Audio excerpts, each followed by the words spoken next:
오늘 함께 나누실 하나님의 말씀을 보겠습니다. 다니엘서 말씀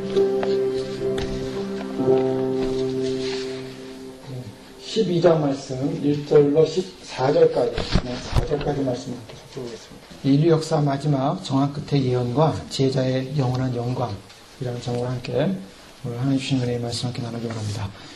다니엘서는 역사적 사건의 예언서이자 묵시문학입니다. 주전 605년 느부갓네살이 예루살렘 침략부터 주전 536년 고레스 왕 3년까지 연대기 안에서 수납된 계시들을 담고 있는 말씀이죠. 그래서 다니엘서의 예언들은 다니엘 당대부터 미래적 사건, 하나님 나라가 이 땅에 어떻게 세워질 것인가에 관한 미래적 사건까지의 시기를 모두 다 아우르고 있습니다. 그래서 하나님의 말씀에 그러한 미래적 사건의 예언들이 담겨져 있는데요. 결론적으로 보면 다니엘서는 하나님 나라가 어떻게 완성되어 가는가, 또 인간의 역사는 어떻게 마무리되어 가는가에 관한 총체적인 그런 말씀이라고 볼 수가 있습니다. 그래서 하나님 나라의 완성을 향한 그 다니엘의 이 땅에 임한 하나님의 계시의 음성을 듣고 그것을 기록한 것인데, 결국 이 내세적인 하나님 나라 하면은 지금 이 지상에서는 아직 완성되지 않은 나라로 저희가 볼 수 있지 않습니까? 근데 이제 앞으로 일어날 하나님 나라의 완성의 나라, 바로 그 완성의 나라가 이 지상에 이루어지게 될 텐데, 그 지상의 나라의 어떤 과정을 통해서 하나님 나라는 이 땅에 도래하게 되는가, 그 내세적 하나님 나라가 어떻게 이 지상의 나라로 도래하는가, 이제 그런 것을 다니엘은 계시를 통해서 전적으로 밝혀줬다고 볼 수가 있습니다. 그 결정적인 내용을 보면 하나님 나라의 도래가 이 땅에 임하기 위해서는 반드시 이 땅 가운데 인간 나라를 통한 하나님 나라의 백성들의 연단이 필요하다. 그 연단의 과정 속에는 고난이 있다라는 것이 바로 다니엘서가 보여주는 굉장히 중요한 핵심입니다.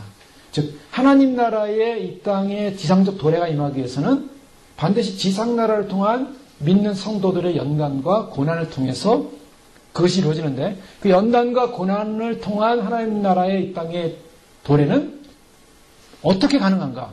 연단과 고난으로 끝인가? 연단과 고난을 통해서 부활의 영광을 참여하게 되는 것입니다. 그래서 부활의 영광에 참여하는 나라, 부활의 영광에 참여하는 백성들, 그 부활의 영광에 참여하는 믿음을 가진 사람들을 통해서 하나님 나라가 이 땅에 이루어지는 부활의 현현이 일어나는 것입니다. 그래서 하나님 나라는 부활의 나라입니다. 부활체의 나라입니다. 그래서 예수님께서 하나님 나라를 이 땅에 도래케 하기 위해서 이 땅에 오셨고, 회개하라 천국이 가까웠느니라. 천국은 무엇입니까? 하나님 나라입니다. 회개하라 하나님 나라가 가까웠다. 즉 예수님을 통해서, 예수님의 고난과 십자가를 통해서 예수님이 죄의 문제를 해결하실 뿐만 아니라 거기서 부활하심으로 말미암아 부활의 나라, 영광의 나라, 즉 예수님을 따르는 모든 백성들이 그 부활의 나라에 들어감으로 말미암아 하나님 나라는 부활로서 이루어진다. 바로 이것이 이 지상 나라에서 하나님 나라의 도래의 가장 중요한 하나님 나라의 도래의 방식이다. 그래서 하나님의 백성들은 결국 이 땅 가운데서 인류 역사를 보내면서 결국 고난과 연단의 시간을 겪게 되고, 그 고난과 연단의 시간 이후에 영광스럽게 올 부활의 영광의 나라를 소망하는, 바로 소망을 갖게 하는 것이 다니엘서의 핵심 내용입니다. 그래서 다니엘서의 그 내용을 보면 1장에서 6장까지의 내용을 보면 다니엘과 그의 친구들이 이방 나라에 끌려가서 거기서 교육을 받으면서 여러 영적인 문제를 접하지 않습니까? 그 영적인 문제 가운데서 그들은 신앙을 지켜나갑니다. 그 신앙을 지켜가는 그러한 여러 가지 고난의 현장 속에서 신앙을 지킴으로 말미암아 죽음이라는 그러한 단계로 들어가죠. 죽음이라는 단계. 불에 들어가고 사자굴에 들어가고 이 죽음이라는 것을 경험하게 됩니다. 신앙을 지키는 길은 그래서 고난의 길입니다. 연단의 길입니다. 이 상에서 우리가 믿음을 가지고 산다는 삶은 고난과 연단을 말하고 있습니다. 이 고난과 연단을 통과하게 되는데, 그 고난과 연단을 어떻게 통과하는가? 부활로서 통과했다는 것입니다.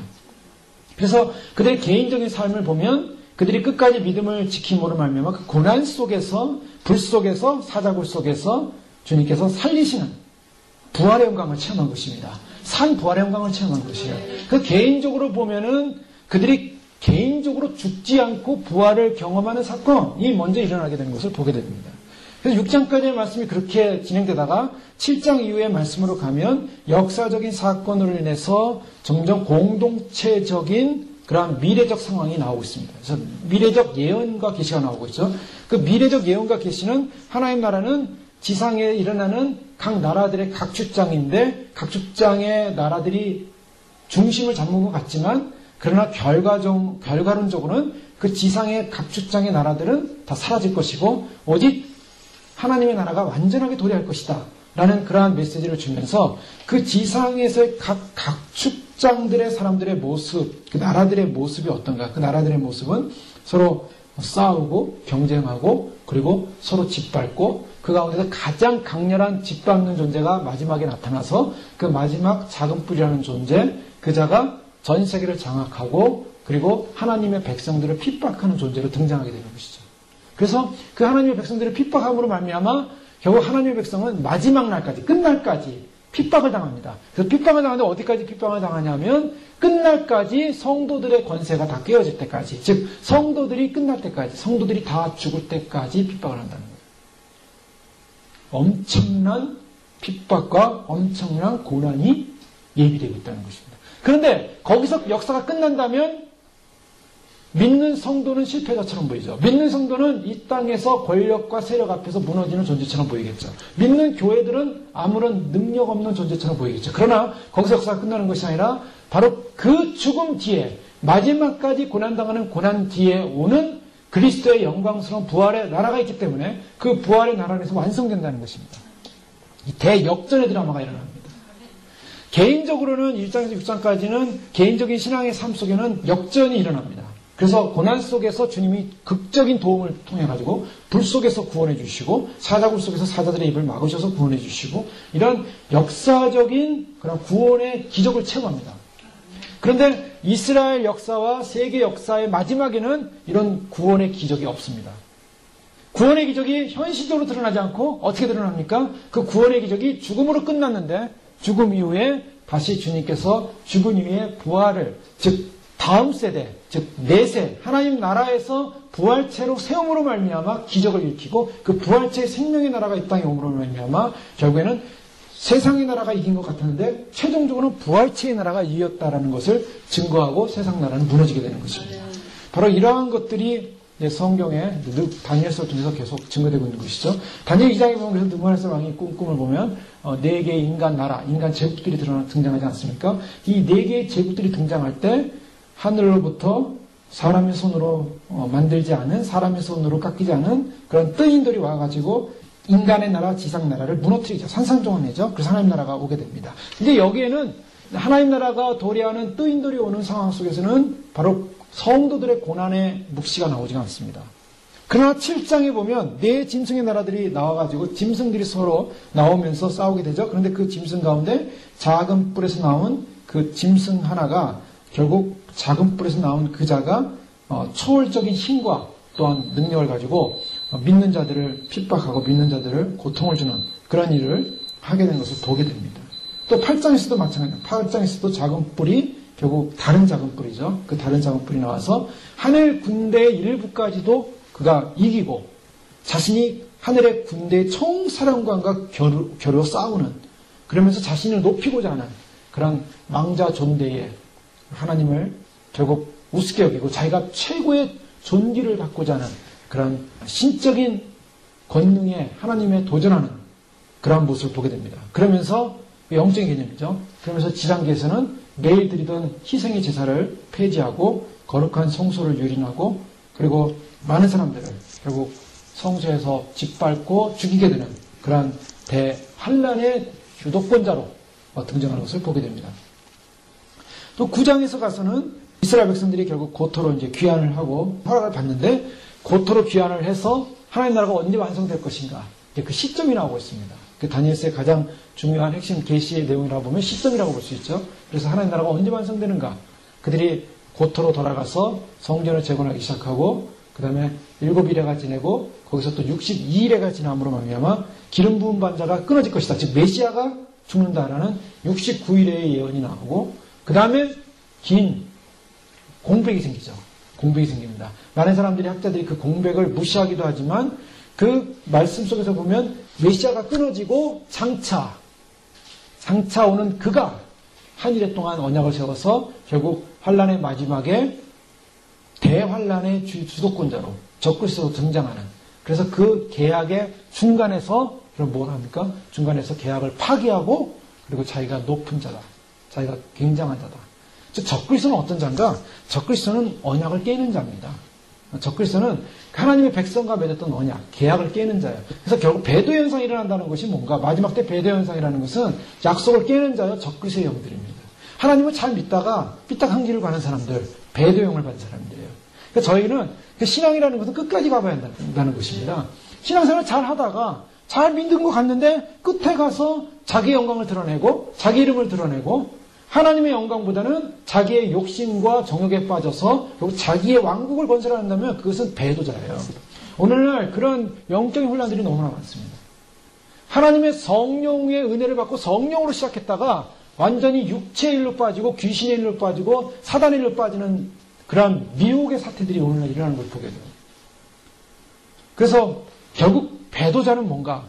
약속을 깨는 자입니다. 주님과의 약속, 하나님과의 거룩한 약속을 깨고 결국 자기를 높이는 사람, 자기가 증거되는 사람.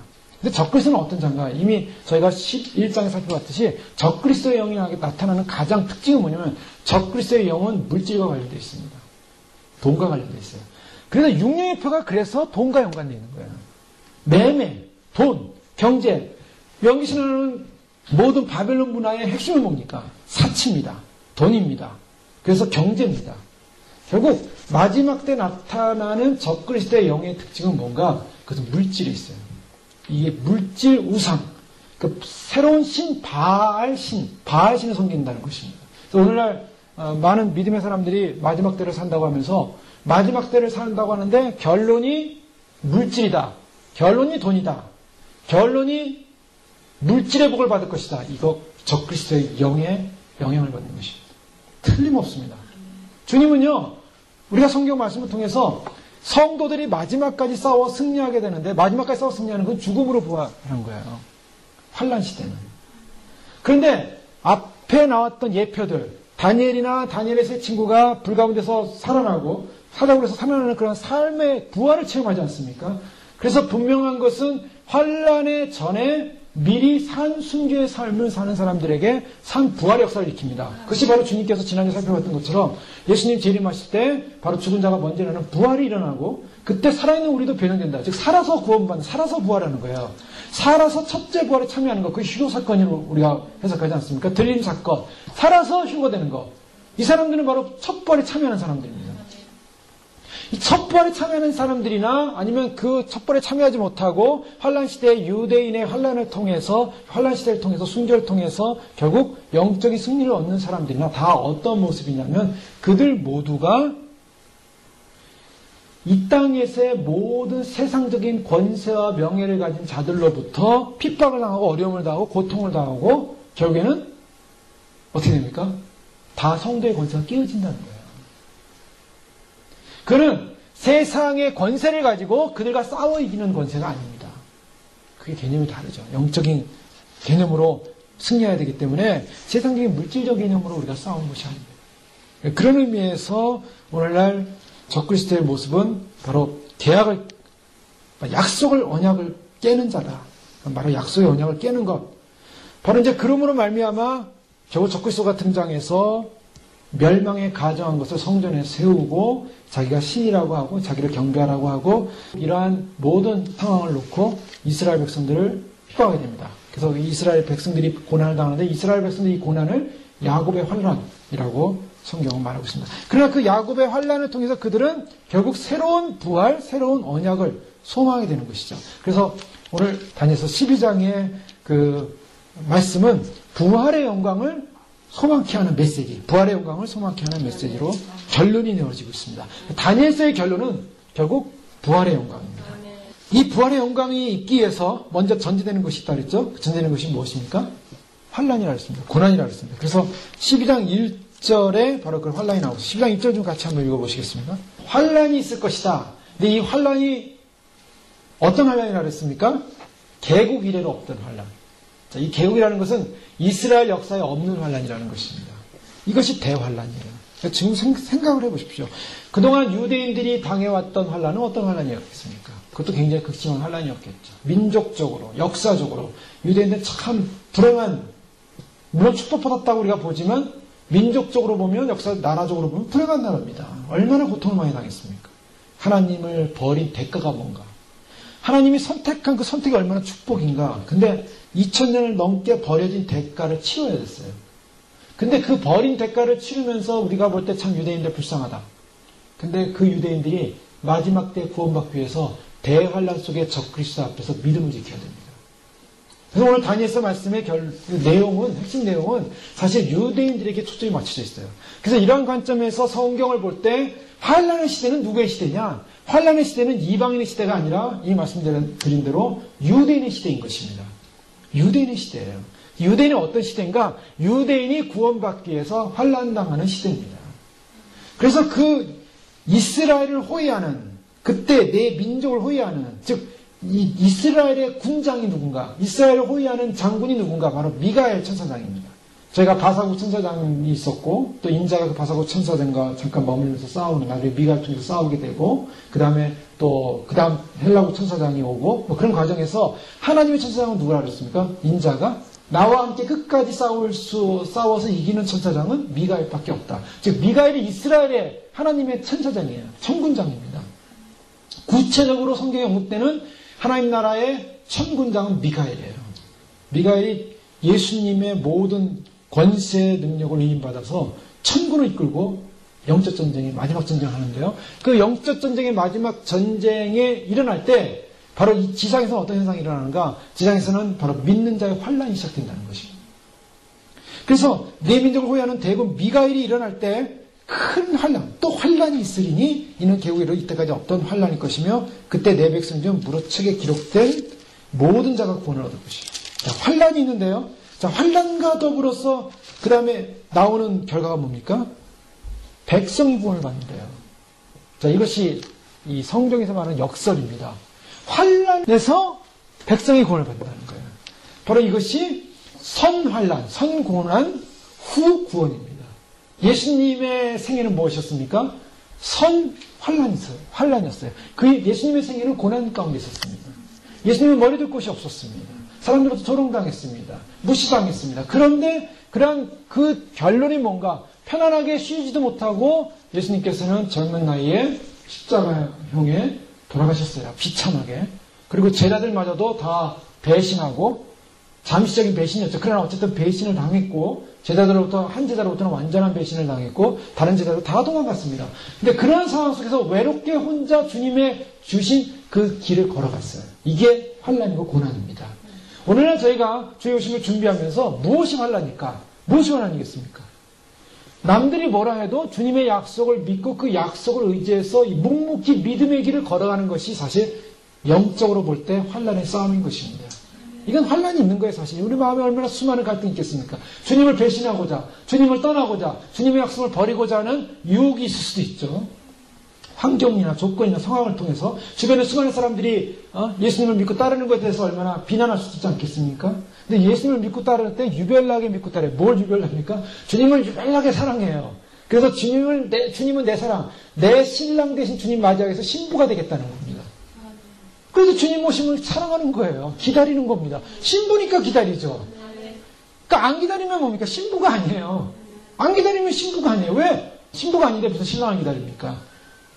그러니까 신랑을 기다리는 신부는 어떤 존재인가? 정말 주님을 사랑하는 거예요. 그러니까 주님을 사랑하면서 신랑을 기다리는 그 믿음을 갖고 있으니까 사람들이 옆에서 시기하는 겁니다. 질투하는 겁니다.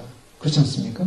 똑같이 믿어 우리 같이 적당히 믿어줘야지 왜 유별나게 당신들만 왜 신랑을 맞이한다고 그러나?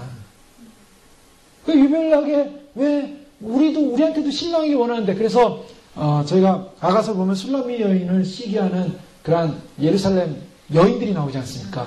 일반 교회 사람들이 술라미 여인을 되게 시기해요. 시기하는데 부러워해요 또. 영은 부러워하는 거예요. 영은 부러워하면서 시기해요. 근데 중요한 것은 바로 주님께서 그러한 환란을 겪었던 것처럼 오늘 주님을 사랑하는 백성들도 영적인 환난을 겪는 것입니다. 영적인 환난을 겪으면서 여러 상황적인 환난을 겪으면서 그 환난을 통해서 믿음을 지켰을 때 주님께서 주시는 것이 뭡니까? 그래서 그 믿음을 끝까지 지킨 인내한 사람은 바로 주님을 볼 것이다. 바로 주님을 본다는 그 개념 속에는 구원을 이루신다는 것이죠. 자, 오늘 이 다니엘서에는 분명히 환난을 약속하고 있습니다. 그런데 이 환난은 저희가 당하는 이러한 주님 오심을 준비하는 백성들이 당하는 대환난 전에 휴거 전에 당하는 환난의 개념이 아니라 이 환난은 휴거 이후에 있게 되는 민족적인 유대인 민족적인 대환난을 말하고 있는 것입니다. 그래서 그 대환난이 일어나게 되는 거예요.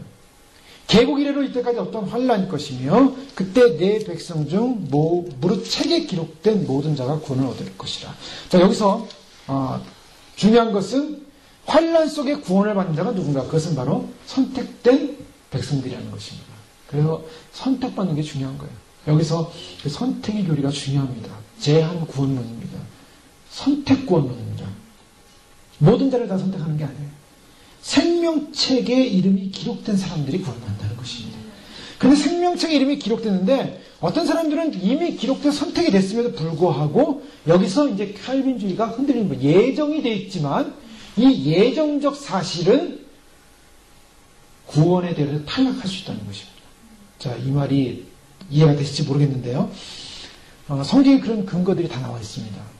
그래서 저희는 교리를 믿는 게 아니라 성경을 믿어야 되죠. 출애굽기 32장 말씀에 보면 그러나 이제 32장 32절 33절 말씀 제가 읽어드리겠습니다. 그러나 이제 그들의 죄를 사하시옵소서. 그렇지 않으시면 원하건대 주께서 기록하신 책에서 내 이름을 지워버려 주옵소서. 자, 여기서 모세가 이스라엘 백성들에서 중보기도 하면서 이스라엘 백성들이 범죄해서 하나님 앞에서 이제 징계를 당하게 될 때 용서해달라고 그렇게 죄를 사해달라고 중보기도 합니다. 그렇게 아니하시면 용서해 주지 않아야 할 것 같으면 기록하신 책에서 내 이름을 지워주십시오. 자, 이런 지워달라는 요청을 하고 있습니다. 그런데 시편 29편 28절에 보니까 그들을 생명책에서 지우사 의인들과 함께 기록되지 말게 하소서. 기도라는데요. 저들이 이미 생명책에 기록되어 있는 사람들이에요. 그런데 너무나 주님을 핍박하고 주님을 믿지 않으니까 이 시인은 뭐라고 합니까? 생명책에 이름을 지워달라고 기도합니다. 계시록 3장 5절 말씀 보니까 이기는 자는 이와 같이 이름을 입을 것이요 내가 그 이름을 생명책에서 결코 지우지 아니하리라. 이기는 자가 지우지 않음을 당하는 것입니다. 즉 이기는 자는 주님이 결코 지우지 않습니다. 반대로 바로 이 요한계시록에 나온 말씀대로 본다면 이기지 않는 교회, 주님의 지적하는 죄 가운데 계속 머물러 있는 사람들, 머물러 있는 교회는 어떻습니까? 이기지 않는 자들이죠. 이기지 않으면 어떻게 됩니까? 이기지 않으면 지워진다는 것입니다. 요한계시록 13장 8절에 죽임을 당한 어린 양의 생명책에 창세유로 이름이 기록되지 못하고 이 땅에 사는 자들은 다 그 짐승에게 경배하리라. 17장 8절에도 보면 창세유로 그 이름이 생명책에 기록되지 못한 자들이 이전에 있었다가 지금은 없으나 장차나가 짐승을 보고 놀라게 되리라. 계시록 20장 15절에 누구든지 생명책에 기록되지 못한 자는 불못에 던져지리라. 21장 27절에도 무엇이든지 속된 것이나 가장한 것이나 또는 거짓말하는 자는 결코 그리로 돌아가지 못하되 오직 어린 양의 생명책에 기록된 자들만 들어가리라. 생명책에 이름이 기록되어야 된다는 것이죠. 생명책에 이름이 기록됐는데 그 생명책에 이름이 기록된 사람들 중에는 바로 끝까지 믿음을 지키지 못함으로 하여 지워질 수 있는 근거가 있다는 것입니다. 지워질 수 있다. 자, 이것이 성경에서 보여주는 것입니다. 그러니까 이름이 기록되어 있어도 믿음대로 살지 못하면 지워질 수 있다는 거예요. 지워달라고 지금 기도하고 있지 않습니까? 지워달라고 말하고 있지 않습니까? 저 사람들을 지워주십시오라고 기도하고 있지 않습니까? 자, 하나님을 놓고 백성들이, 사람들이 생명책의 권한은 누가 가지고 있습니까? 생명의 권한은 하나님께 있어요. 근데 하나님께 있는 그 생명의 권한을 이름을 빼달라, 이름을 넣어달라 할 수 있겠습니까? 그것은 그게 가능하기 때문에, 하나님 편에서는 가능하기 때문에 생명책의 이름을 넣으신 분이 지울 수도 있지 않겠습니까? 그러니까 생명책의 이름이 주어졌다 할지라도 끝까지 믿음을 지켜야 돼요. 그 끝까지 믿음을 지켜야 되는 이유에 대해서 이제 나오게 됩니다. 왜냐? 고난을 당할 때, 어려움을 당할 때 많은 사람이 연단을 받아 스스로 정결케 하고 희게 될 것이나 10절에 보면 악한 사람은 악을 행하여 악한 자는 아무도 깨닫지 못하고 오직 지혜 있는 자는 깨달으리라. 악한 자는 악을 행하게 된다고 그랬죠. 즉 생명책의 이름이 기록되어 있다 할지라도 마지막 환란의 시대에 끝까지 믿음을 수호하지 못하고 악인의 길에서 들어서게 된다면, 그래서 그 악인의 길에 들어서서 계속 주님과의 관계를 멀리하고 결국 주님을 대적하는 자의 존재로 선다면 이름이 지워지는 겁니다. 주님께서 바로 이 미가엘 천상이 일어날 때 이러한 환란이 일어날 것이고, 이런 환란은 결국 이스라엘의 택한 자를 결정하는 바로 환란이 될 것이다 라고 하고 있습니다. 그럼 다른 의미로 본다면 환란의 개념을 다르게 해석할 수 있습니다. 환란의 개념을 긍정적으로 해석한다면 환란이 오는 이유는 이스라엘을 구원하기 위해서예요. 택한 자를 구원하기 위해서예요. 그러니까 구원받을 백성은 그 환란을 통해서 구원을 받게 되는 것입니다. 그런 의미에서 환란을 당하는 사람은 바로 그 환란이 긍정적 의미를 갖게 되는 거예요. 자, 그런 의미에서 본다면 대환란이 아니더라도 우리가 이 땅을 살면서 시험을 당하거나 어려움을 당하거나 징계를 당하거나 고통을 당하는 그 이유가 무엇인가? 하나님 우리를 구원하기 위한 하나님의 이 통로, 길의 하나의 과정의 통로인 줄 믿으시기 바랍니다. 우리가 이 땅을 살면서 고난을 당하고 어려움을 당하고, 이거 왜 하나님 나에게 이런 고난을 주시고 왜 이런 짐을 주십니까? 왜 이런 어려움을 주십니까? 왜요? 환란에서 구원하기 위해서요. 즉 구원이라는 개념은, 다니엘서에서 보여주는 구원이라는 개념은 환란이라는 것을 통과하지 않고는 구원이라는 게 없다라는 거예요. 다니엘이라는 존재도 바로 다니엘 그분도 그렇게 경험하지 않았습니까? 믿음을 지키는 과정 속에 환란을 통과한 거예요. 그 세 친구들도 믿음을 지키는 과정 속에 불의 환란을 통과하는 거예요. 그리고 구원을 받는 것입니다. 우리가 이 땅을 살면서 인간 역사 속에서 구원받는 비결이 뭔가? 인간 역사 속에서 구원받는 비결은 편안히 잘 먹고 잘 살다가 구원받는 게 아닙니다. 그런 구원은 없어요. 인간의 소망은 뭐냐? 여기서 편하게 잘 먹고 세상에 잘 먹고 잘 살다가 너무나 편하게 살다가 구원받는 것이 인간의 소망입니다. 그러나 그런 구원은 없어요, 성경에서. 구원을 받고자 원하는 사람은 무조건 고난을 통과해야 돼요. 그게 이스라엘이었어요. 그게 이스라엘 백성이에요. 광야를 통과해야 됩니다. 반드시 광야를 통과해야 돼요. 통과해야만이 구원이 이루어지는 거예요. 어려운 환란의 시간을 많이 겪으셨다면 주님의 구원에 가까운 줄 믿으시기 바랍니다. 아멘. 왜요? 그 구원을 위해서 왔기 때문이에요. 구원을 위해서 그 환란을 통과한 거예요. 주님이 그 환란을 허락하신 거예요. 그래서 운명론적인 허무주의에 빠질 필요가 없습니다. 유대인들이 가만히 생각해보면 왜 하나님 우리에게 이런 환란이 옵니까? 왜 우리는 이렇게 죽어야만 합니까? 왜 우리는 이런 고통을 당해야만 합니까? 허무주의에 빠질 수 있겠죠. 그게 아니에요. 그건 세상 사람들이 보는 관점이요. 구원의 섭리를 모르는 사람들의 불신앙의 고백입니다. 신앙자들은, 믿는 사람들은 하나님의 구원의 역사, 그 구원을 주시기 위해서, 그 값진 구원을 주시기 위해서 하나님 나를 이 환란의 연단을 통과하게 하셨구나. 네, 가만히 생각해보면 내가 그런 인생을 살지 않았으면 나는 좀 더 아름다운 편한 인생을 살았을 것 같은데, 내가 이런 인생을 선택했다면 이런 좋은 인생을 살아갈 수 있을 것 같았는데, 그런 거 없습니다. 구원받을 길이었다면요, 거기를 가도 또 환란이에요. 구원받을 길이었다면 그 길을 가도 또 환란이에요. 다시 역사를 거꾸로 돌아가서 내가 다시 인생을 산다면, 이렇게 산다면 나는 행복했을 것인데, 그런 거 없어요. 그런 가능성도 기대하지 마십시오. 그저 그냥 환란이 통과해 온 것 그 자체로 감사하시고, 그 환란 속에서 주님 바라본 거 감사하시고, 내가 여기서 연단받고 여기서 주님 바라보고 여기서 주님 의지 있게 하나님 주신 은혜인가, 그것을 인해서 기뻐하시고. 왜요? 구원받을 사람은요, 어디도 그 평안한 삶, 어디도 그 안정된 삶으로 구원받는 사람은 없어요. 이 문제 해결된 것 같으면 다른 문제를 통해서 하나님이 환란을 통과하게 하세요. 저 문제 아니면 다른 문제예요. 이 문제보다 낫겠지. 그런 거 없어요. 누구에게나 그 환란은 다 어려운 환란이요, 고통스러운 환란이요, 통과하고 싶지 않은 환란이요, 정말 죽음과 같은 환란이요.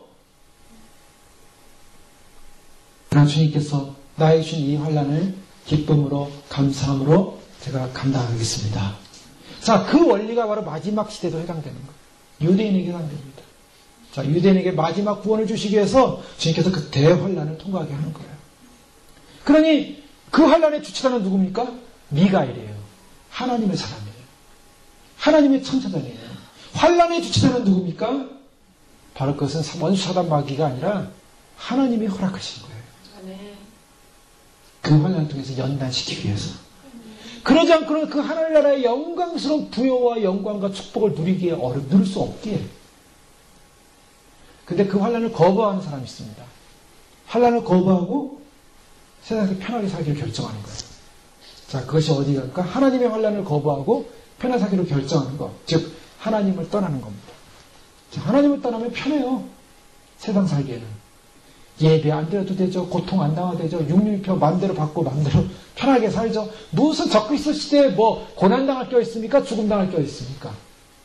뭐 세상 정부와 짝해서 세상 학교, 세상 뭐 제도, 세상 경제 합해서 사는 데 전혀 어려움 없을 거예요. 그렇죠? 저희는 믿음으로 살기 위해서 그것을 거절하기 위해서 이제 싸워야 되는데 완전한 육류의 시대에 들어가서 싸우지는 않을 것입니다. 휴거 백성은 그렇지 않아요. 그러나 그 직전까지 그 싸움을 시작되는 걸 볼 거야, 아마. 네, 그 싸움이 시작되는 시점이 바로 적그리스도가 등장해서 이제 시작되는 시점이기 때문에. 그런 상황으로 지금 가고 있지 않습니까, 지금? 그런데 세상을 선택한 사람은 어렵지 않아요. 그 환란은 어렵지 않습니다. 환란이 아니에요, 세상은. 나의 발판이지. 그래서 세상에 악을 행하는 자들과 함께 죄를 지면서 악을 행하면서 편하게 사는 사람들은 무리를 이루게 되는 것입니다. 그래서 마지막 시대의 무리는 어떤 존재들인가? 악의 무리들이에요. 악은 무리를 이루게 돼 있어요. 그 믿음의 사람들은요, 그 무리 속에 들어갈 수 없기 때문에 그 무리로부터 고통을 당하는 것입니다. 하나님이 허락한 환란, 바로 이것을 이스라엘 백성들이 통과하면서 선택된 백성들이 이제 구원을 받을 것이라는 희망을 주는데요. 2절 말씀 보십시오. 2절 말씀 한번 읽어보겠습니다. 시작. 땅의 티끌 가운데서 사는 자 중에 많이 깨어 영생을 얻는 자도 있겠고 수욕을 받아서 무궁히 부끄러움을 느낄 자도 있을 것이며. 네, 땅의 티끌 가운데서 자는 자 중에 많이 깨어. 여기서 땅의 티끌 가운데서 자는 자 중에 깨운다라는 표현이 무슨 표현이냐면 바로 부활을 말하고 있습니다. 땅의 티끌 가운데 자는 자 중에 많이 깨어 영생을 얻는 자도 있겠다. 자, 구원의 완성은 뭔가? 바로 이 부활을 말하고 있습니다. 다니엘서의 결론이 바로 이 티끌 가운데서 깨어나는 사람들입니다. 티끌 가운데가 흩어지지 않습니까? 죽음이 시신이 돼서 전분이 돼가지고 티끌이 됐는데요. 그 가운데서 자는 자, 성경에서 자는 자는 다 우리가 믿음의 성경의 언어로는 다 죽은 사람들이에요. 자는 자 중에서 많이 깨어 영생한 자도 있겠고 수욕을 받아서 무궁히 부끄러움을 얻을 자도 있겠다. 그래서 주님께서 부활을 두 가지 부활을 얘기했죠. 요한복음 5장 29절에 보면 선한 일을 행한 자는 생명의 부활로, 악한 일을 행한 자는 심판의 부활로 나오리라. 부활이 일어나는데요. 생명의 부활로 나오게 됩니다. 그 생명의 부활로 나와서 어떻게 됩니까? 3절 말씀 같이 공부합니다. 지혜 있는 자는 궁창의 빛과 같이 빛날 것이요 많은 사람을 어린대로 돌아오게 한 자는 별같이 영원토록 빛이다. 자, 부활에서 어떤 것이 주어지냐? 부활 이후에는 영원한 상급이 주어진다는 것입니다. 그래서 지혜 있는 자는 궁창의 빛과 같이 빛날 것이요 많은 사람을 어른대로 돌아오게 한 자는 별과 같이 영원토록 빛나리라. 별이 주어집니다. 진짜 스타가 되는 것입니다. 하나님께서 저 하늘의 별의 그 영광을 바로 많은 사람을 주님께로 돌아오게 한 자, 지혜로운 자, 믿음의 사람들, 임마누엘 칸트 같은 사람은요, 사람들은 상이 없어도 선을 행하는 선한 의지가 있으면은 그것이 상급을 기대할 필요가 없다라고 얘기했습니다. 근데 선한 의지가 있으면 상급을 기대할 필요가 없다라는 것은 인간 차원에서 보면은 그것은 잘못된 거예요. 왜요? 인간은요, 유한한 시간 속에서 주님 앞에 바친 수고와 바친 기쁨에 대한 주님께서 주시는 상급을 기대할 필요가 있어요. 왜냐하면 주님이 상급을 주시겠다고 했기 때문에. 바울도요, 내게 앞으로 예비된 멸류관을 향하여 달려간다 그랬어요. 그것이 인간의 겸손입니다. 겸손이에요. 자, 인간이 교만하면 어떻게 됩니까? 그까지 상급 필요 없어. 하나님 주신 상급 필요 없어. 하나님 상급을 가치 없게 여기는 사람은 어떻습니까? 영적인 믿음의 싸움 싸우지 않아요. 근데 하나님의 상급을 소중히 여기는 사람은, 기대하는 사람은 영적인 삶을 살게 됩니다. 믿음의 삶을 살게 됩니다. 그렇지 않습니까? 하나님 앞에서 겸손하게 주님이 주실 영광스러운 나를 소망하는 사람, 믿음으로 열심히 살게 돼요. 수고를 해도 열심히 수고하게 됩니다. 그게 겸손한 사람들이에요. 근데 교만한 사람들은요, 내가 여기서 만들고 내가 누리고 내가 살면 되기 때문에 하나님이 주실 상급 기대하지 않습니다. 하나님 주신 상급 기대하지 않으니까 봉사도 없고 헌신도 없고 수고도 없고 희생도 없는 거예요. 왜요? 하나님 상급도 주시지 않을 건데 그게 교만이라는 겁니다. 그래서 오히려 오히려 주님 나라 가서 주님의 영광스럽게 주실 상급을 소망합니다. 이게 겸손한 태도인 줄 믿습니다. 그런 겸손한 태도로 주님을 소망하면서 그 별과 같이 빛나리라. 이런 말씀에서 가슴이 뛰지 않습니까? 그렇습니다. 주님, 저도 많은 사람을 옳은 대로 돌아오게 하는 그런 소망을 갖게 해주십시오. 그래서 주님 앞에 별처럼, 별이라는 건 뭐냐? 여기서 별은 여러 가지 상징이 있습니다. 별은 제국, 왕국을 상징해요. 나라를 상징해요. 지구가 별입니까? 아닙니까? 지구가 별이에요. 별, 푸른 별. 이 푸른 별은 하나의 나라입니다. 이 마귀가 이 지구라는 땅덩어리를 차지하기 위해서요. 얼마나 애를 쓰고 있습니까? 지금도 이거 놓치지 않으려고요. 공중권세를 잡고요. 그 공중 시커먼 그냥 자기의 왕국을 만들어내놓고 주님이 오시는 빛의 길을 갖다가 막고 있어요. 그리고 이 까맣게 이 어둠으로 이 지구를 둘러 감싸가지고 여기서부터 올라가는 빛의 영광을 가리고 있어요. 영적 전쟁입니다. 그 여기서 막 뜨겁게 기도하려고 하면요, 어둠의 세력이 거의 막고서 주님께 못 올라가게 하고, 또 하늘의 영광의 빛이 내려와서 축복을 주려고 하는데 영광의 그 거룩한 빛을 막 막기 위해서 마귀들이 막 난리를 치는 거예요. 근데 그걸 뚫고 올라가고 뚫고 내려오는 하나님의 영광의 빛, 그 빛의 통로길이 있어야 됩니다. 그 빛의 통로는 뭔가? 바로 주의 말씀 앞에 믿음으로 주의 말씀을 인정하고 주님 앞에 서 있고 주 앞에 믿음으로 기도하고 믿음으로 찬양하고 믿음으로 영광 돌리는 바로 그 자리가 바로 주님 천국과 우리의 그런 이곳을 어둠을 장막을 뚫고 주님의 영광이 임재하는 자리요. 또한 주님 앞에 우리의 기도와 믿음으로 상납되어지는 그런 축복의 자리가 되는 줄 믿습니다. 그런 자리. 그 주님을 소망하면서 주님을 바라보게 하고 주님을 의지하고 주님을 겸손하게 바라보는 바로 그 영광스러운 상급을 겸손하게 기다리는 자만이 환난을 통과하는 거예요. 또 그런 환난을 극복해서 부활의 영광에 참여하게 되는 것입니다. 이제 4절 말씀 보니까 다니엘아 마지막 때까지 이 말을 간수하고 이 글을 봉함하라. 많은 사람이 빨리 왕래하며 지식이 더하리라. 이제 이 마지막 때의 특징이 뭔가? 이 마지막 때의 특징은 임봉에 두라고 말씀하시면서 이것은 마지막 때 일어날 일이다. 근데 요한계시록은 22장 10절에는 임봉하지 말라 그랬죠. 요한은 임봉하지 말라고 지시해요. 왜냐? 그것은 때가 가깝기 때문이라. 그런데요, 이 대환란 직전, 이 지금 유대인들이 받을 대환란 직전의 휴거가 일어나게 되면 이제 분명하게 적그리스도의 상황이 나타나 다니엘에서 나온 모든 상황들이 이제 드러날 상황이 될 것입니다. 남방왕은 누구고 북방왕은 누구고 또 그러한 짐승들이 나오는데 짐승들 가운데서 뿔이 나오는데 뿔 가운데서 또 작은 뿔은 누구고 이런 것들이 이제 드러나게 될 거예요. 그 적그리스도는 이제 그런 현상 가운데서 나타나야 되기 때문에 다니엘에서 예언처럼 나타나야 되기 때문에 그래서 점점 실체가 나타나게 되는데 문제는 뭐냐면 이런 하나님의 말씀이 이제 열려서 마지막 때 사람들을 위해서 이 말이 간수되었다가 봉함되어진 말씀이 열리게 될 것입니다. 그래서 이제는 적그리스도 이런 걸 놓고 적그리스도에 대한 예언이 바로 다니엘에서 이런 말씀이었구나 사람들이 이해할 것입니다.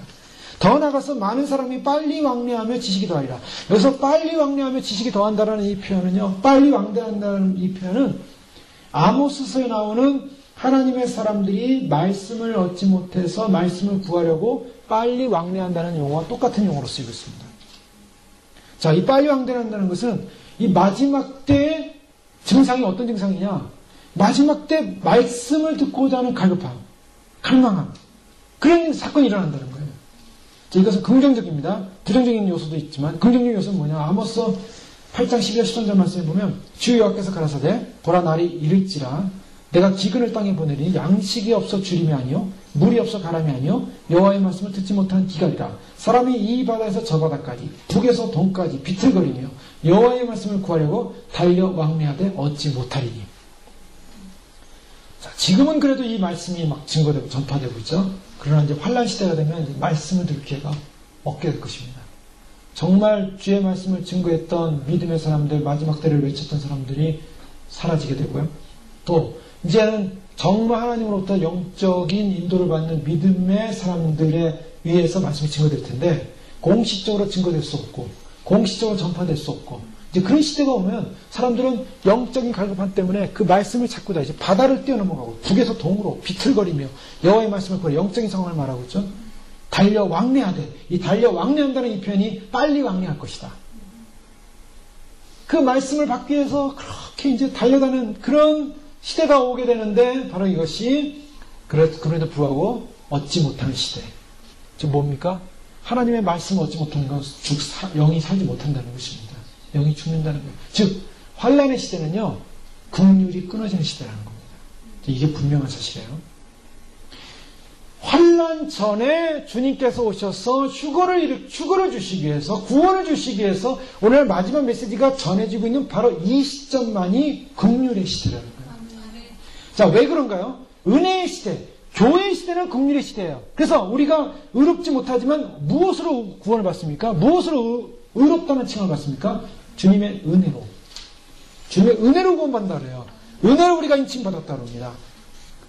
하나님의 긍휼로만이 구원을 받아요.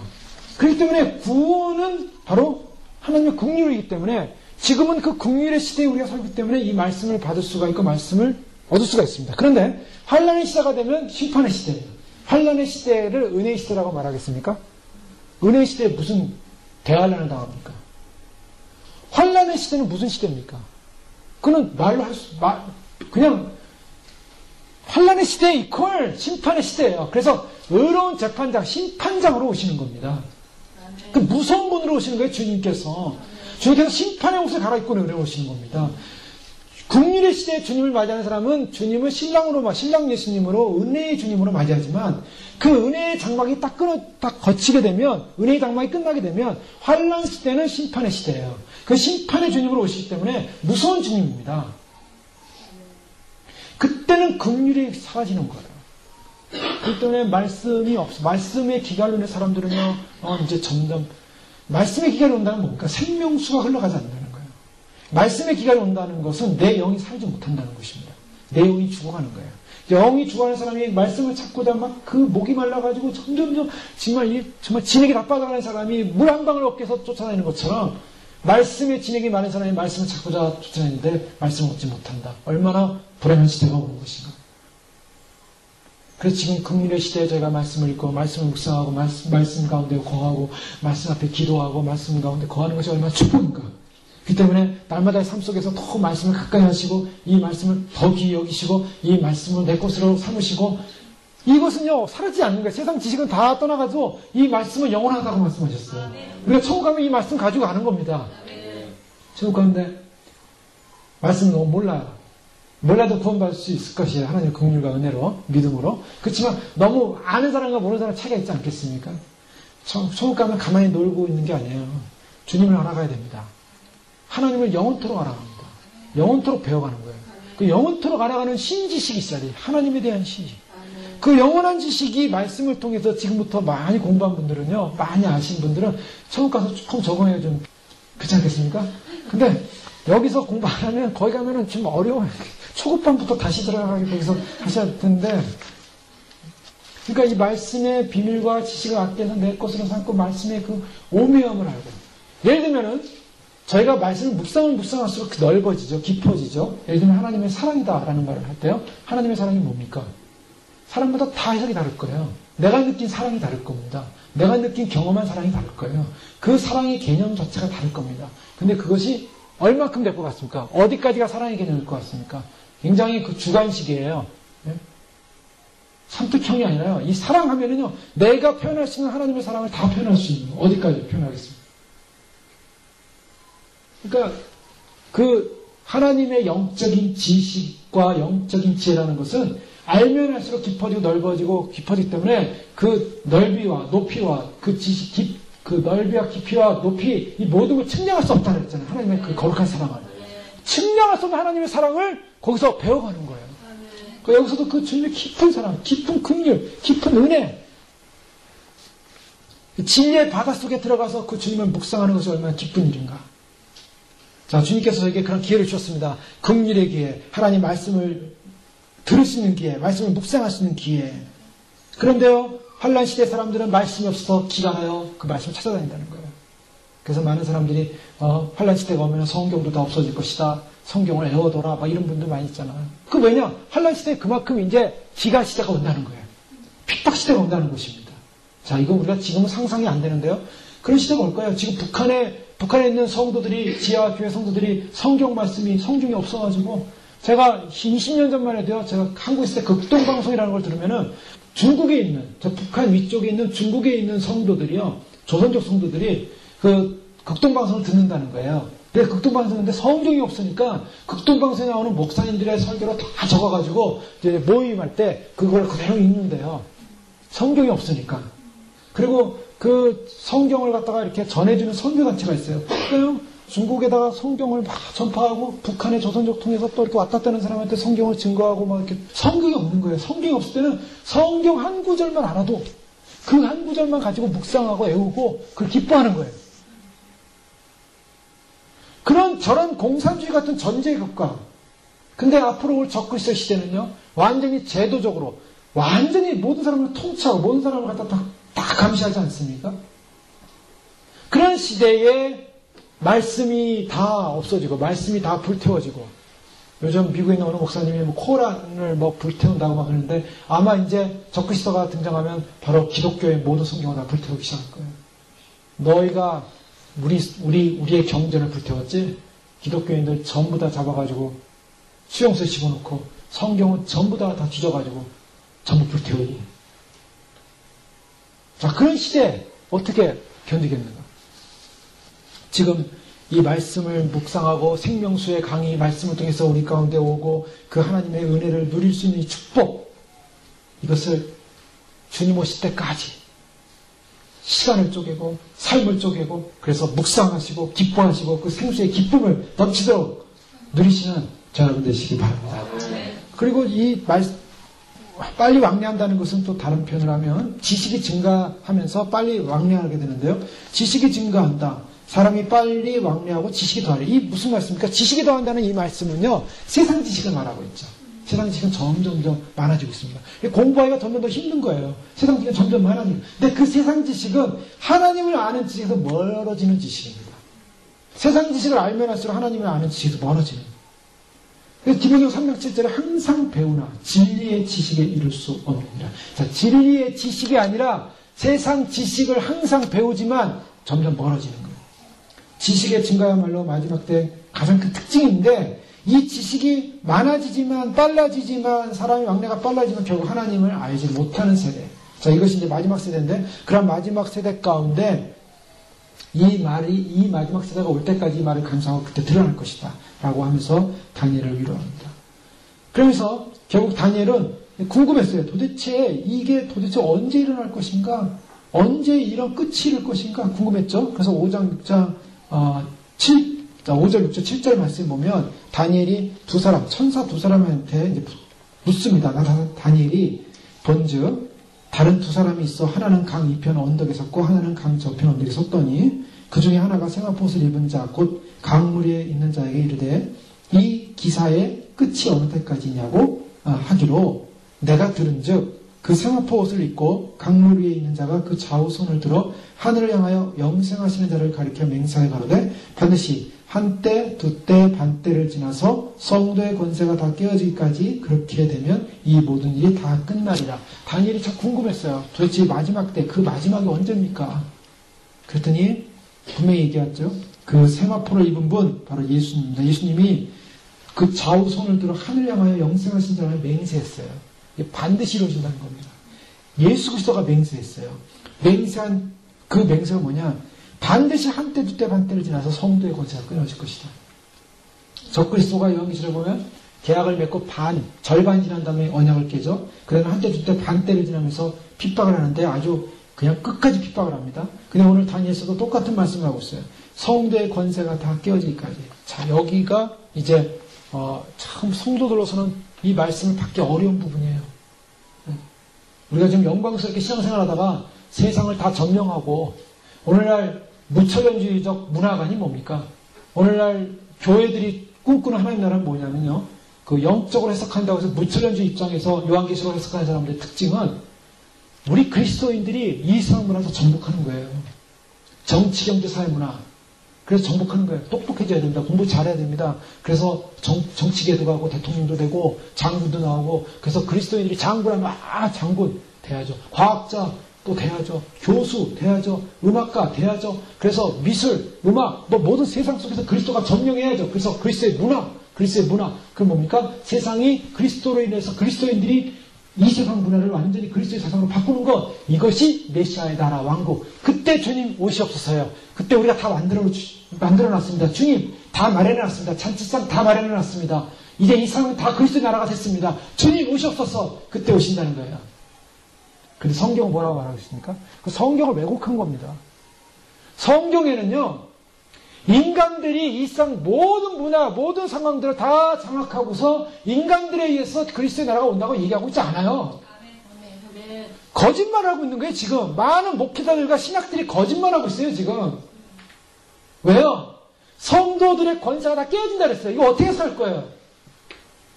마지막 날까지, 한때, 두때, 반때가 지나니까 성도들의 권세가 다 성도들이 다 죽는다는 거예요, 이 말은. 깨진다는 거는. 다 죽어야 된다는 거예요. 이게 지금 사람들이 지금 하고 있는 신학하고 이 교회들의 신학하고 이 말씀하고 완전히 반대되는 내용이에요, 지금. 무슨 우리 그리스도인들이 전 세계를 장악해서 문화를 장악해서 그리스도의 나라가 오게 해가지고 그리스도의 나라가 이 땅에 오시옵소서. 물론 궁극적으로는 그리스도의 나라가 옵니다. 그걸 부인하는 게 아니에요. 그런데 그 그리스도의 나라는 주님에 의해서 오는 거예요. 우리는 거기서 죽어줘야 되는 거예요. 거기서 낮아져야 되는 거예요. 네. 세상에서 권세를 잃어버려야 되는 거예요. 네. 그래서 기독교인들이 세상에서 권세를 가지고 힘있게 하는 건 타락하는 거예요, 사실은. 이게 바로 역설입니다. 그러니 기독교가 세상에서 너무나 힘들고 어려우니까 믿음 생활하기 너무 힘들잖아요. 그러니까 너무 억울하잖아요, 한평생 사는데. 그러니까 우리도 한 자리 해보고 우리도 권세도 잡아보고 그래서 우리가 기독교 뭐 좀 해보고 그러면서 세상 통치하고 다스린다면요 얼마나 좋겠습니까? 근데 그때부터 기독교는 타락하는 거예요. 한국교회가 타락하는 이유가 바로 거기 있어요. 핍박받고 억압받고 그럴 때는 믿음으로 주님 바라보고 살았는데 이제 좀 다들 세상 속에서 다 안정되고 세상에서 높아지고 세상에서 뭐 좀 자리도 차지하고 세상에서 비즈니스도 하고 세상에서 뭐 높아지고 뭐 대통령도 뭐 그 장로고 뭐 그러면서 그러니까 그냥 또 큰 교회 목사님이 또 한마디 딱 하면 그냥 그 정부가 막 움직이고 뭐 이런 어떤 정치 구도까지도 막 움직일 수 있는 파워를 갖는 기독교. 그 기독교 안을 보십시오. 기독교 안이 물질로 타락했고, 타락해서 완전히 복을 해도 복의 결론이 뭔가? 돈 때문에 그냥 돈 하나 단수하기 위해서, 사유재산하기 위해서 신앙이고 뭐고 다 없어요. 돈만 바라보고 있어요. 돈만 바라보고. 거기에 무슨 하나님 나라가 있고, 거기에 무슨 그리스도 나라가 있고, 거기에 무슨 하나님의 영광이 있고. 그래서 오늘 말씀을 통해서는 환란을 통해서 성도의 권세가 다 깨어지기까지 깨어져야 된다라는 논리입니다. 자, 그것이 어디에 나와 있는가? 이것은 단지 다니엘서에서만 표현하고 있는 게 아니에요. 이게 기독교의 원리예요. 로마서 5장 6절에서 8절에 보면 우리가 아직 연약할 때에 기약되는 그리스도께서 경건치 않은 자를 위하여 죽으셨도다. 의인을 위하여 죽는 자가 쉽지 않고 선인을 위하여 용감히 죽는 자가 혹 있거니와 우리가 아직 죄인 되었을 때 그리스도께서 우리를 위하여 죽으심으로 하나님께서 우리에게 대한 자기 사랑을 확증하시느니라. 자, 여기서 중요한 것은 우리가 강할 때입니까? 연약할 때입니까? 연약할 때 그리스도가 우리를 위해 죽으셨어요. 즉, 우리의 구원은 어디 있습니까? 우리가 강할 때입니까? 약할 때입니까? 이것이 바로 중요한 원리라는 거예요. 환난을 통해서 구원이 있다는 것입니다. 약할 때 구원이 있다는 거예요. 세상에서 강한 자가 무슨 구원이 필요합니까? 세상에서 자기 힘으로 잘 살지. 그러니까 자기가 스스로 강한 자라고 생각하고 자기 스스로 높은 사람은 구원을 기대하지 않아요. 그러나 약한 자, 마음이 가난한 자, 심령이 가난한 자는 복이 있는 천국이 될 것이며 연약할 때 구원이 임하는 거예요. 그 주님이 우리를 연약한 자리에 두었을 때 연약한 자리가 구원의 자리인 줄 믿으셔야 됩니다. 하나님 왜 나는 연약합니까? 하나님 왜 나는 강하지 못합니까? 그게 아니에요. 내가 연약할 때 구원이 임하는 거예요. 고린도서 7장 5절에 시대면 우리가 마게도냐에 이르렀을 때 우리의 육체가 편하지 못하였고 사방으로 환난을 당하여 밖으로는 다툼이 안으로는 두려움이었노라. 그러나 낙심한 자들을 위로하시는 하나님이 디도가 오므로 우리를 위로하셨으니 하면서 쭉 말씀을 너희가 근신하로 회개하며 이런 까닭이라 너희가 하나님의 뜻대로 근심하게 된 것은 우리에게서 아무 해도 받지 않기는 아니라 하나님의 뜻대로 하는 근심은 후회할 것이 없는 구원에 이르게 하는 회개를 이루는 것이요 세상 근심은 사망을 이루는 것이니라. 하나님 앞에서 우리가 참으로 낮아지고 낙심난 자처럼 또 밖으로는 다툼이 안으로는 두려움이었노라. 우리 육체가 편하지 못하였노라. 바울에서 여러 가지 불편한 것이 많이 있었어요. 신앙적으로. 근데 그 불편한 것이 많이 있었음에도 불구하고 그의 근심이 후회할 것이 없는 구원에 이르게 하는 회개를 이루는 것이었기 때문에 결국에는 근심 자체가 구원이요 또 회개를 이루었기 때문에 바로 그것이 회개와 구원을 이루는 이유가 무엇이었는가? 근심이 있었기 때문에. 그 근심이 뭡니까? 영에 대한 근심. 고통에 의한 근심, 두려움에 의한 근심. 약했기 때문입니다. 약했기 때문에. 고린도서 2장 12장 8절을 예를 들어보면요. 이것이 내게서 떠나가기 위하여 내가 3번 주께 간구하였다. 그에게 나 간구했더니 나에게 이르시기를 내 은혜가 네게 족하도다. 이는 내 능력이 약한 데서 온전해진다. 약한 데서 온전해진다. 그러니 온전해지려면 어떻게 합니까? 지난번에 야고보서 금요일날도 살펴봤듯이 야고보서의 말씀처럼 온전해지려면 인내하라. 한란 가운데서 인내하라. 또 온전해지려면 어떻게 합니까? 약해져라. 그 약한 데서 온전해진대요. 우리는 약하면 온전하지 않잖아요. 강해야지 온전해지죠. 근데 기독교는 약해야 온전해진대요. 그러니 주님 오실 때 주님 내가 온전해지기 원합니다. 온전해지기 원하는 사람은 왜? 약해져야 된다는 거예요. 내 안에 약함이 있습니까? 내 능력이 약합니까? 내 지력이 약합니까? 내 건강이 약합니까? 내 모든 상황이 약합니까? 모든 것이 약하면은 주님 저도 좀 강해지고 싶어요. 물론 우리가 그런 기도를 하죠. 그러나 너의 강함은 그 약함에 있느니라. 너의 구원은 그 약함에 있느니라. 주님 받아들이기 어려워요. 참 이해하기 어려워요. 그러나 그 약함을 인정할 때 주님을 의존하게 되고 주님을 바라보게 되고 그래야만이 온전해진다. 그래서 그러므로 도리어 크게 기뻐함으로 나의 여러 약한 것들에 대해 자랑하리니. 바울은 자기 약한 걸 자랑한대요. 이게 참 쉽지 않아요, 사실. 바울은 자기 약한 걸 자랑합니다. 자, 우리는 자랑 뭐합니까? 강한 거 자랑합니다. 좋은 거 자랑합니다. 제가 아침에 가끔 이제 아이 학교 데려다 두고 오는데 그 주변에 어떤 권사님 한 분 계세요. 저쪽 세리토스에 무슨 권사님인데 세리토스 장로교인가요? 거기 다니는 권사님이래요. 30년 동안. 근데 그냥 저를 붙들고서 무슨 얘기를 하냐면 목사님 제가 간증 안 할게요. 사랑이 아닙니다. 간증 안 할게요. 그러면서 그냥 자식이 치과 의사가 되고 치과 두고 어떻고 이런 신앙이 얼마나 좋은지 모르겠다 그러고 그래서 목사님도 기도 많이 하시라고 그러고 그래요. 그래서 가지고 예 그러시군요. 하여간 그 교회는 어떻게 주님 오심을 예수님 오심 마지막 때를 좀 증거하십니까 목사님이? 그랬더니 목사님 얼마나 재밌게 설교하는지 젊은이들이 너무나 좋아해요. 딴 얘기하세요. 말이 안 통하는구나. 네. 사람이 자랑을 보면요 가만히 보니까 자랑할 게 뭔가 세상에서 잘된 거, 세상에서 대단한 거, 굉장한 거, 약한 게 자랑이 아니라 뭔가를 드러내고 싶은 게 뭔가. 그 결과가 뭔가 내 자식 잘됐다. 그거 알아달라는 거예요. 바울은 뭘 자랑했냐? 약한 걸 자랑한대요. 누가 약한 거 자랑하는 분 있습니까? 내 자식이 힘들어요. 자랑할 분 있어요? 내가 참 약해요. 부족해요. 자랑할 거 있어요? 제가 좀 공부를 못했어요. 자랑할 게 있습니까? 그런데 바울은 자기의 약함을 자랑한대요. 왜요? 자기는 약한 존재라는 거예요. 인간의 실존은요, 결국 약한 존재예요. 아무것도 아닌 존재예요.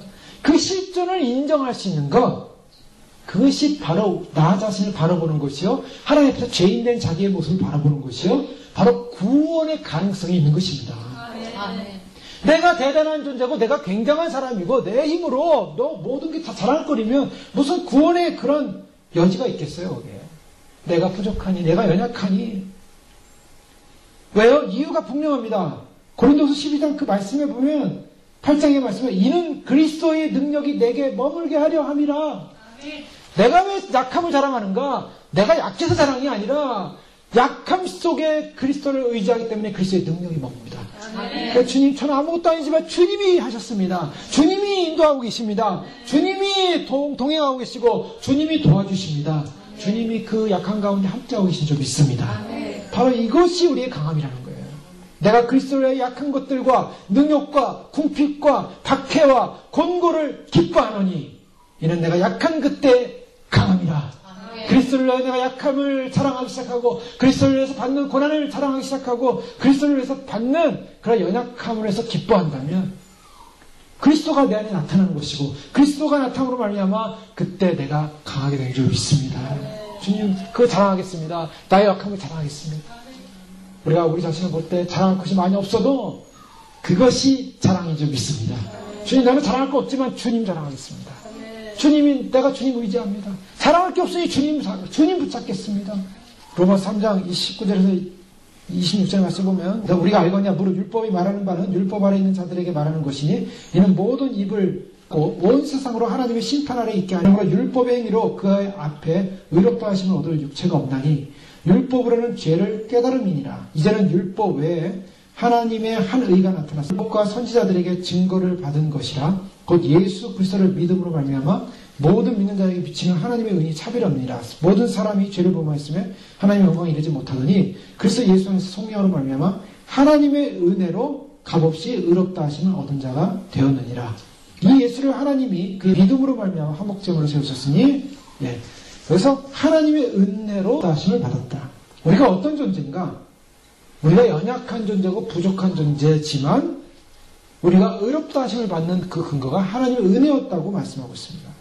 또 디도서 3장 5절 7절에 보면 우리를 구원하실 때 우리의 행한 바 의로운 행위로 말미암지 않고 오직 그의 긍휼하심을 따라 중생과 성령이 새롭게 하심으로 하셨다. 의로운 행위가 아니라 중생의 신과 그의 긍휼하심을 따라 우리가 이 땅에서 낮아지고 약해지고 분쇄당할 때 바로 그것이 무엇입니까? 바로 그 분쇄당하고 무너지는 그 사건, 그것이 바로 주님의 긍휼을 얻는 사건이요, 긍휼을 구하는 사건이요. 긍휼을 구할 때 그 긍휼로 말미암아 주님의 의롭다함을 칭함받고 구원에 이르는 놀라운 축복이 임하게 된 줄 믿습니다. 오늘 그래서 다니엘서의 말씀은 바로 그렇습니다. 그들이 바로 산때, 두때, 반때까지 성도의 권세가 다 깨어지기까지, 깨어진다고 그랬는데 깨어지기까지 이제 무너지는데 결국에는 그때 끝나는데 그 이후로 어떻게 됩니까? 결국 그때야말로 이제 구원이 임하는 거예요. 10절 말씀 보십시오. 많은 사람이 연단을 받아 스스로 정결케 하며 희게 할 것이나 그 환난을 통해서 전단을 받습니다. 희게 되는 것입니다. 그리고 깨끗하게 정결케 된다고 말씀하고 있습니다. 결국 그렇게 깨끗하게 되는 사람, 믿음의 사람, 정결케 되는 사람, 바로 그것이 그런 환난을 통해서 구원을 이룬 하나님의 계획이다. 베드로전서 1장 6절 7절에 그래서 그러면 너희가 이제 여러 가지 시험을 말미암아 잠깐 근심하게 되지 않을 수 없으나 오히려 크 기뻐하도다. 너희 믿음의 확실함은 불로 연단하여도 없어질 금보다 더 귀하여 예수 그리스도께서 나타나실 때 칭찬과 영광과 존귀를 얻게 할 것이니라.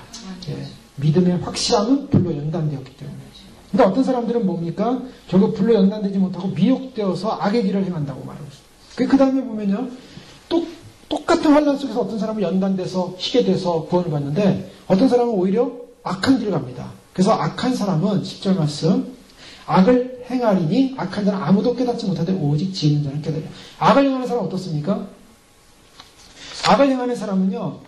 그 악의 주류 가운데 흘러감으로 말미암아 하나님 편에서 그 악의 주류를 거절하는 사람과는 달리 그 악의 주류 가운데서 결국 자기 자신을 악한 대로 잡고 자기를 넘겨줍니다. 그래서 악인들은 그 악의 주류 가운데 있게 되면 도덕적 파탄이라든가 또 그들의 죄악에 대해서 강한 교제권을 형성합니다. 그래서 악인들의 특징은 자기들이 그런 그룹을 이루어가지고 자기들의 그룹의 그런 악을 인정하게 돼요.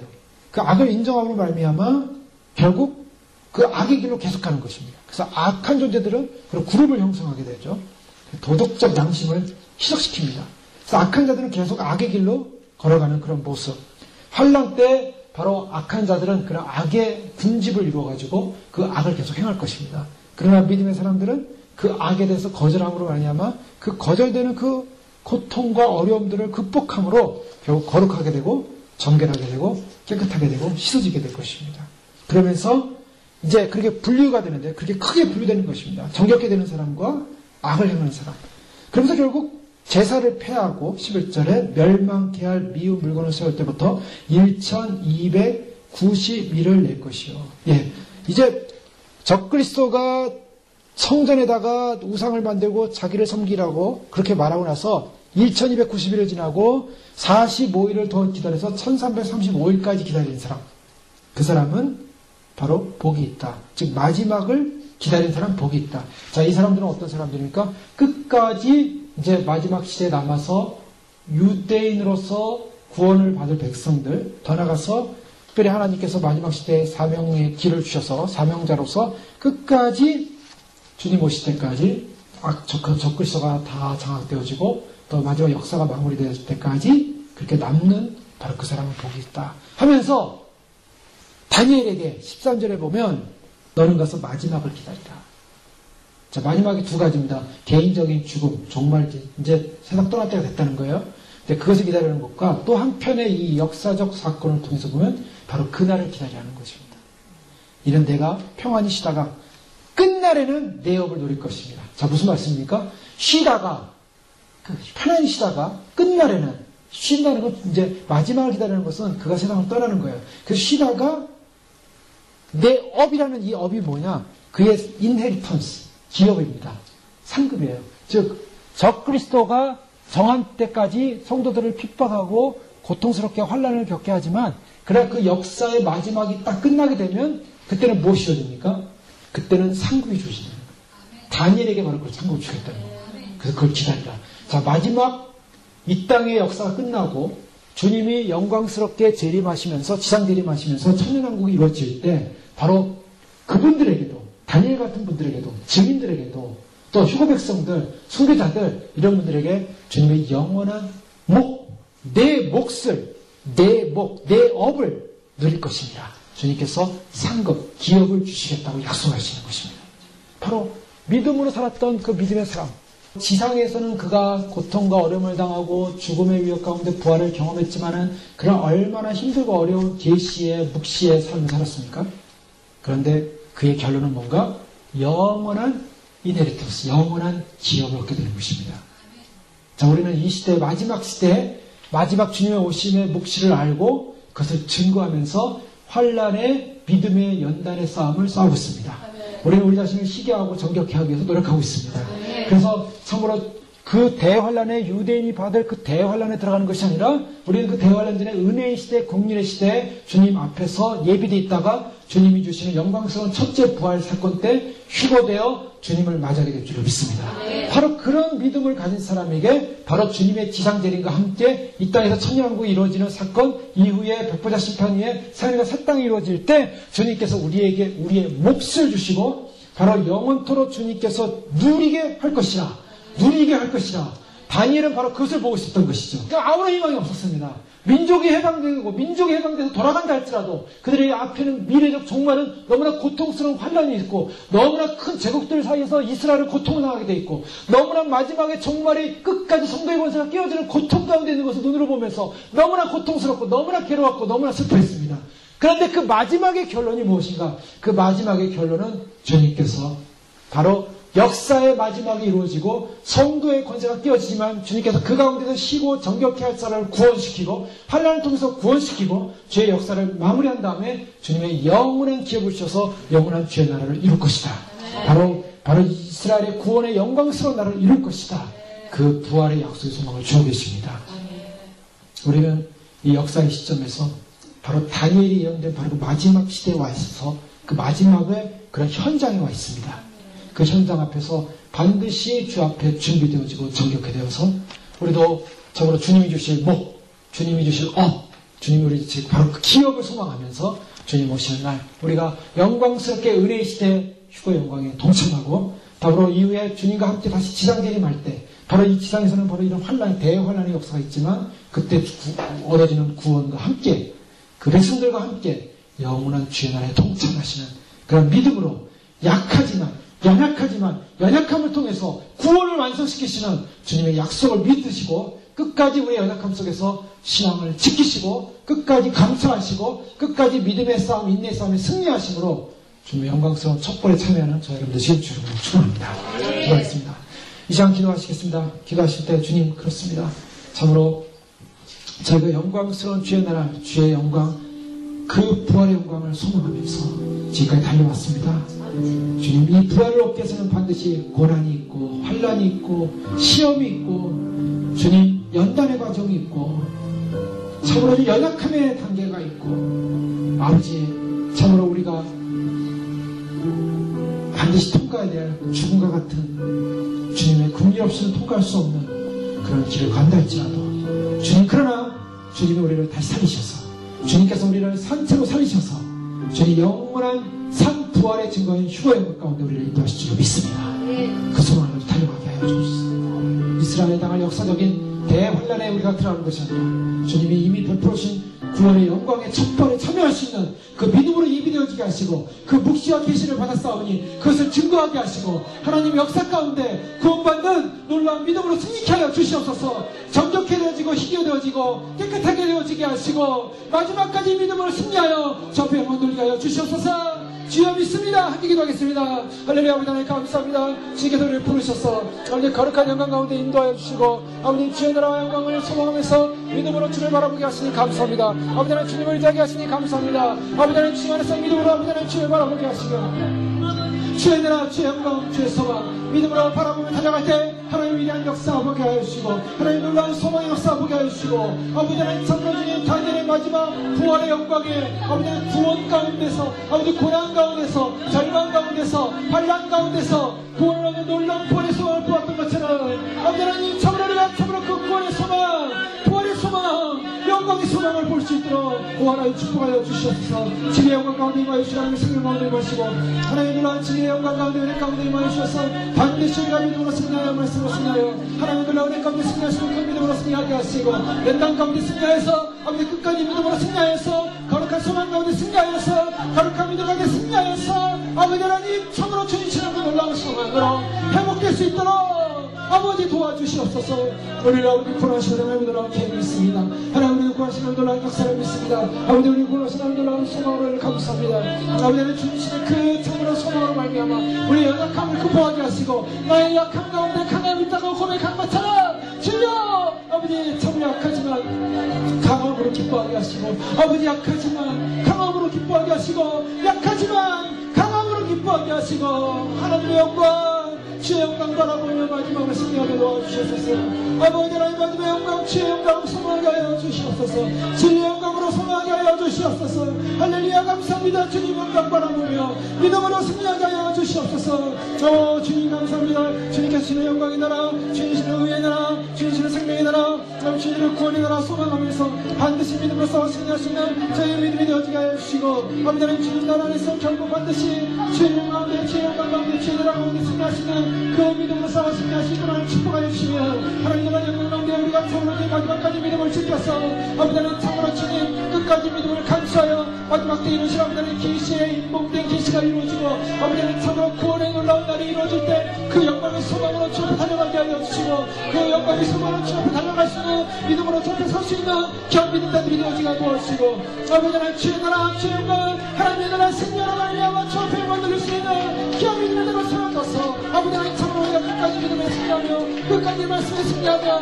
끝까지 진리에 승리하며 아버지 영적 삶에 승리하시는 저들이 되어지게 도와주셔서 주님 오시는 그날의 영광을 반드시 섬겨요. 아버지 주님 오시는 그날에 반드시 섬겨요. 믿음의 싸움에 승리하게 해주시고 영의 싸움에 승리하게 해주시고 아버지 믿음의 싸움에 반드시 승리하여 주 앞에 설 수 있도록 하나님의 거룩한 영광 하나님의 거룩한 영광에 임하여 주셔서 아버지 주님 주는 놀라운 은혜로 말미암아 충만 하나님 주신 거룩한 영광으로 충만 하나님 주신 거룩한 생명으로 충만 하나님 주시는 거룩한 영광으로 충만하여 아버지 하나님 앞에 서시고 저희들의 믿음과 신앙과 삶으로 축복하여 주시고 저희들의 믿음과 삶으로 영광을 돌리게 해주시고 아버지 하나님 주신 구원의 영광 바라보면서 아버지 끝까지 우리가 끝까지 믿음으로 승리할 수 있도록 도와주시옵소서.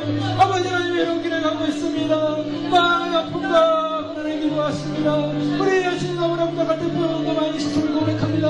그러나 하나님께서 우리를 국민에게 주셔서 부르시는 나의 사랑 우리를 택하시는 무엇인가를 나의 사랑을 지속케 하시고 이 믿음으로 승리하시도록 축복하여 주셔서 주님만이 하십니다. 주님만이 하십니다. 주님만이 하시기에 주님만이 하시기에 주님만 의지하고 달려올 그 믿음의 삶을 주님이 위해 오시는 줄 믿습니다. 주여 도우셔서 응답하셔서 아버지 하나님 외로운 길이 아니라 주님 함께하는 축복의 길이여 주님 함께하는 생명의 길이여 주님 함께하는 구원의 길이여 주님 함께하는 영생의 길인 것을 알고 있사오니 아버지 하나님의 주신 놀라운 그 역사 하나님 신의 생명의 역사 아버지 하나님 믿음으로 달려가며 믿음으로 승리할 수 있는 저희들의 모습이 될 수 있도록 주님 응답하여 주시옵소서.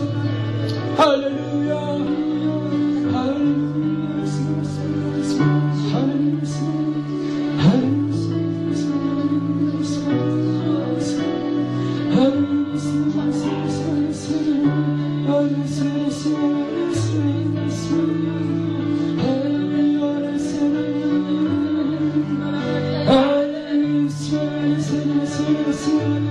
Spirit.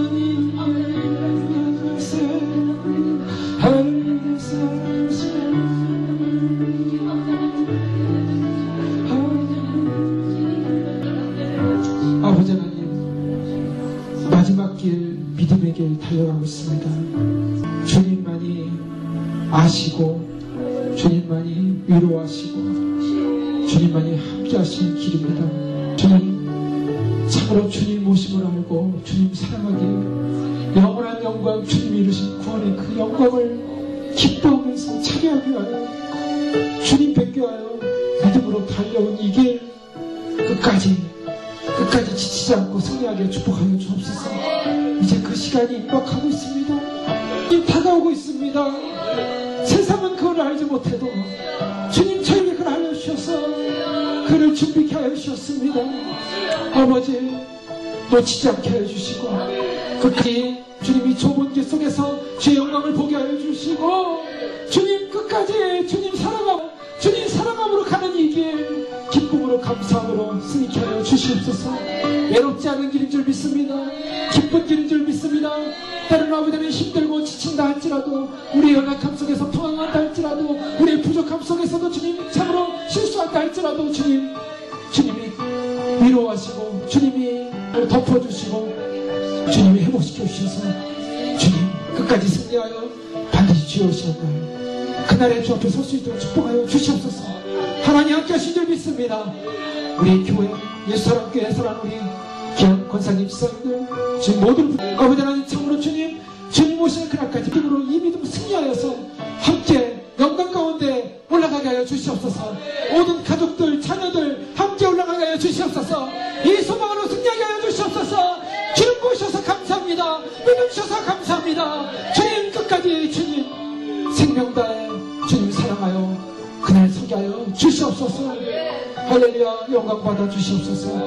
다니엘서를 통하여 말씀하시고 계시하여 주셔서 감사합니다. 마지막 때를 알려주셔서 감사합니다. 예비케 해주셔서 감사합니다. 주님 남은 시간 믿음 말씀 부여잡고 아버지 하나님 말씀의 기다릴 때가 오기 전에 그 긍휼의 은혜 속에서 주님의 영원한 생명의 바다를 헤엄치며 기뻐하며 감사하며 춤추며 주님의 보좌로 올라갈 수 있도록 축복하여 주시옵소서.